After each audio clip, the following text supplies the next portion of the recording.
Hi guys, so today's video ay gagawa tayo ng Coco Pops chocolate cake. So sobrang sarap nito guys. Ayan, hiwain natin muna ang ating mga chocolate cake at buhusan natin ng chocolate milk para hindi siya maging dry at lumambot siya.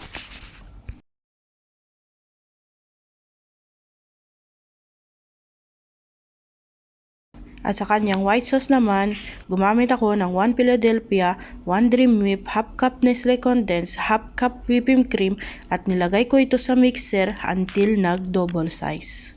Pagkatapos natin makagawa ng white sauce, ibuhos naman natin ito sa ibabaw ng chocolate cake at pantayin ng maayos ito.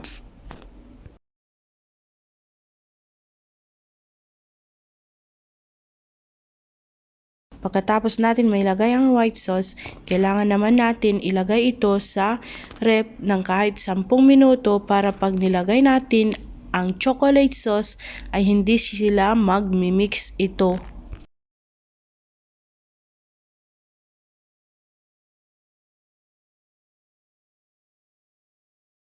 At ito naman ang ingredients ng ating chocolate sauce. Galaxy chocolate at nilagyan ko lang siya ng half cup na whipping cream at nilagay ko sa microwave ng 1 minute and then like this na po siya.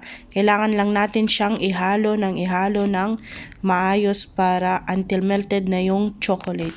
At yan, ibuhos na natin lahat ang chocolate sauce at magtira lang po tayo kahit konting chocolate sauce muna.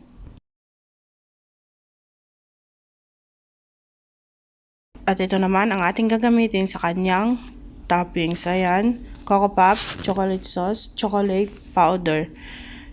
At ibuhos natin dyan yung chocolate sauce. Tapos paghaluin and then lagyan na rin natin siya ng chocolate powder. Mix lang ng mix.